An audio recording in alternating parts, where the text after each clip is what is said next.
आणि वर्षभराची इच्छा पूर्ण झालेली आहे. खूप बरं वाटलं आज. तर आता आम्ही खोपोली मार्गे खंडाला घाटामध्ये पोचलो आहे.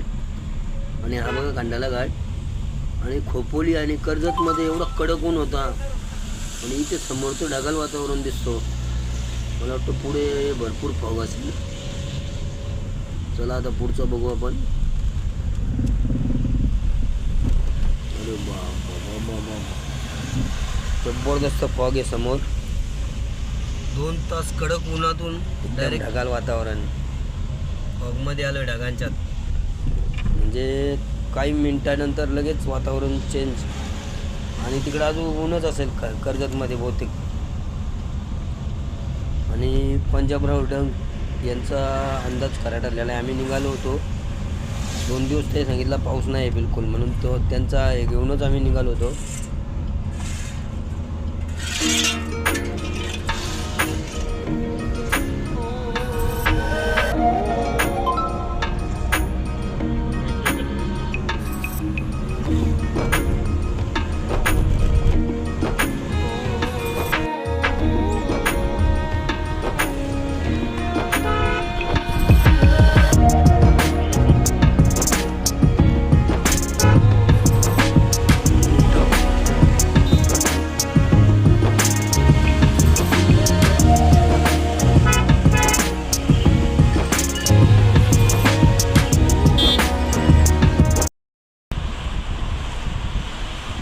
खोपोली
हाच तो इतिहासातला घाट आहे, कात्रज घाट.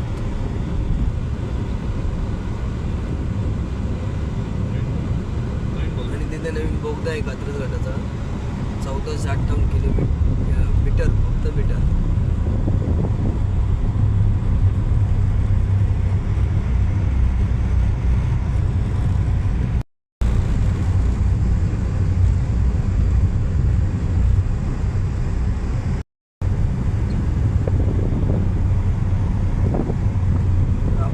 घाट बघितला तो कात्रजचा घाट आणि कात्रजचा नवीन बोगदा. तर तुम्ही इतिहासामध्ये आणि मन झालेली एक कात्रजचा घाट दाखवला. म्हणजे शिवाजी महाराजांनी जेव्हा अफजल खानावर शाहिस्ते खानावर स्वारी केली आणि त्याची फोटो तोडली ती. आणि याच घाटामध्ये बैलांच्या शिंगाला पलिटे बांधून ठेवले होते आणि त्याला फसवलं होतं सैनिकांना त्यांच्या. म्हणजे एखाद्याची फसवणूक केली आज, म्हणून ते एक मन आपल्याकडं प्रत्येकाच्या तोंडात एक कात्रजचा घाट दाखवणे म्हणजे फसवणूक करणे. तर आज तो कात्रजचा घाट.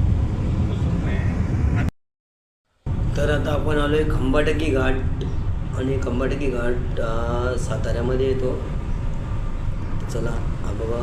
आणि प्रवास करताना जरा सांभाळून, खूप खतरनाक वळण आहे तिथे.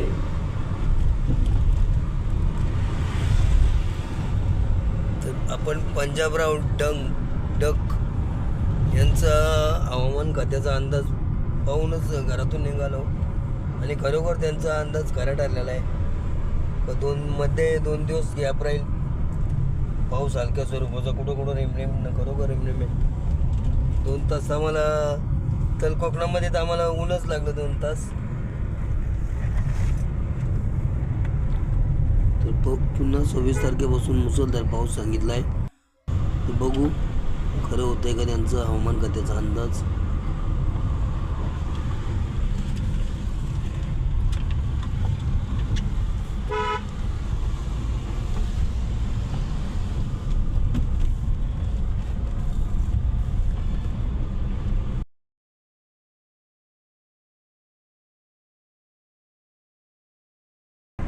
पांडवगडाचा कडा पाहू शकता किती दाट झाडी आहे.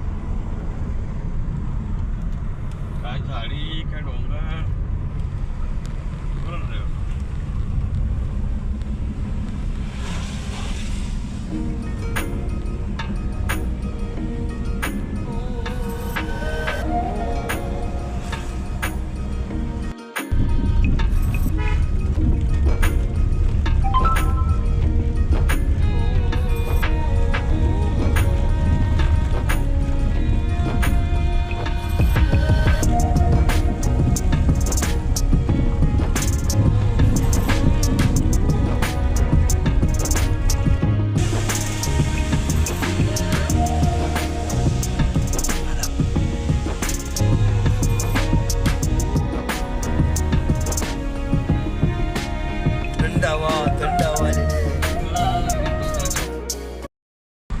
आपण आता पोचलोय मांढर देवीच्या कडेपठाऱ्यावर.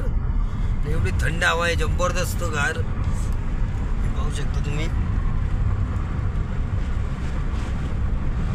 डोंगरदऱ्या पाहू शकता, जबरदस्त नजारा आहे.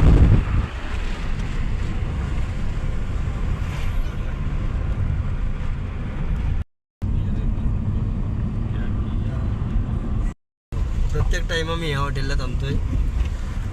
बऱ्याचदा हॉटेल थांबलो आम्ही. याला एकदा थांबलेलो आहे. आणि इथे स्ट्रॉबेरी बघितली होती आपण मागच्या व्हिडिओमध्ये. गाडीतून बाहेर पडलो नाही, हवा बघा. अरे बाबा खतरनाक हवा आहे आणि एवढी थंड. बाबा हे बाई इथे गाडी पार्क केली आम्ही आणि समोर दिसतोय कालवाईचं देवस्थान.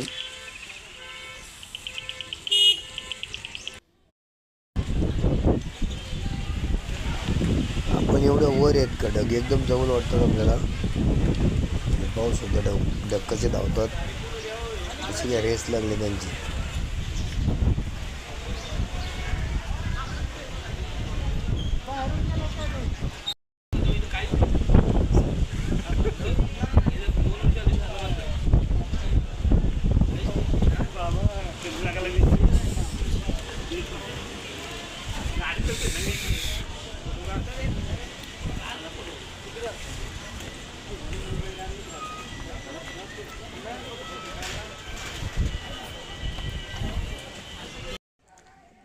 हे हनुमानाचं मंदिर आणि पाहू शकता तुम्ही कसं गडाला कसं दगडाचं किल्ल्याचं स्वरूप दिलं आहे. आणि मागच्या वेळेस आपण आलो होतो गुरुपौर्णिमेला, त्या मंदिर हनुमानाचं मंदिर आहे ना, इथपर्यंत लाईन लागली ती.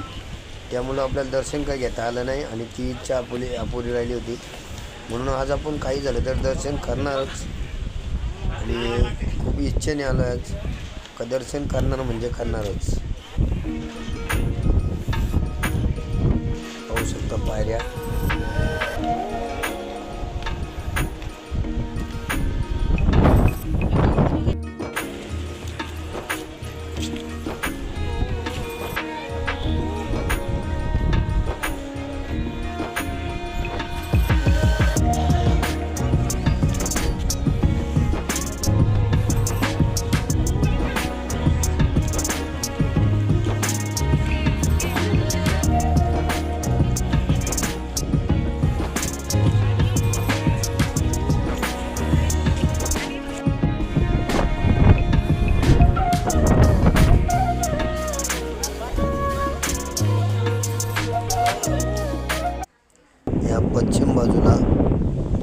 चौक आहे आणि तिथे समोर विचित्रगड बघायचं होतं आपल्याला. तो विचित्रगड काय आता दिसत नाही इथून, ढगाळ वातावरण येणं आवाजही आहे, कानटिल्या बसतात, जबरदस्त आवाज समोर एकदम बाबा बघू शकता तुम्ही.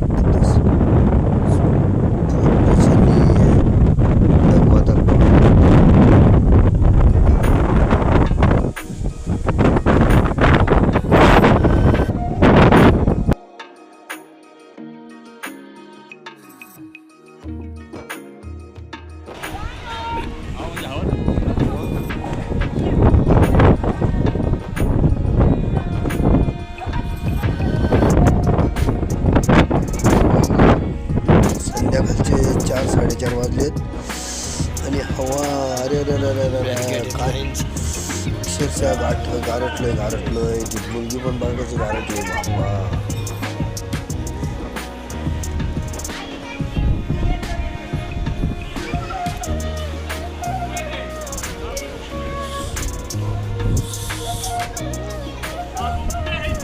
मंदिरात अलाउड नाही आहे तरी पण आपण येऊ शकलो असतो, पण आपण नियम मोडायचे नाही. गेल्या वर्षी पावसाळ्यात आणि आता गुरुपौर्णिमेला येऊन गेलो आम्ही, पण आम्हाला दर्शन काय भेटलं नाही. खूप लाईन होती त्यामुळे दर्शन काय भेटलं नाही. पण आज खूप छान प्रकारे दर्शन भेटलेलं आहे आणि आज इच्छा पूर्ण झाली दर्शन घेण्याची. खूप बरं वाटलं आज येऊन. आणि एवढी हवा पण आहे आज, तुम्ही पाहू शकता. माझे केस दाढी पण कशी वाऱ्यामध्ये उडते. जबरदस्त वातावरण आहे आज आणि दर्शन पण खूप छान झालेलं आहे आमचं.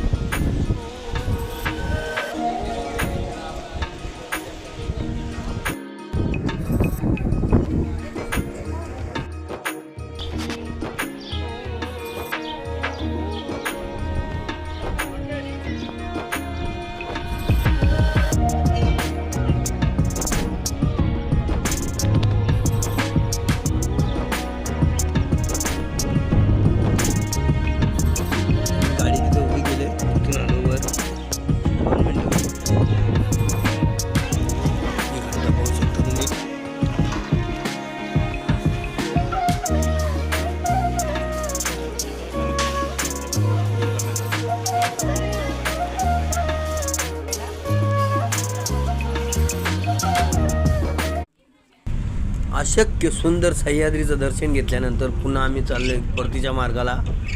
आणि हा मांढर देवीचा पठाराचा आता उतरता भाग लागलाय.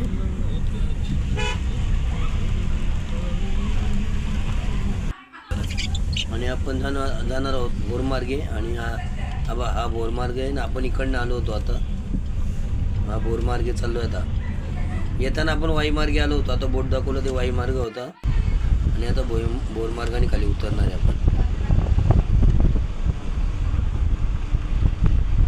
हा कुठला तरी डॅम आहे.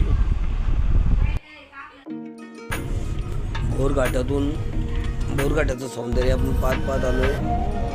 आणि बोरघाटातून वरचं हे बघा बोरघाट, हे माकडं बघा किती आहेत. समोर दिसतोय हा रोहिडेश्वर किंवा विचित्रगड अशी 2 नाव आहेत त्याला. खूप छान किल्ला आहे. तर भोर तालुक्यात येतोय हा. भोर शहरापासून एकदम जवळ आहे आणि भोर मार्गेच आपण चाललोय आता पुण्याकडं.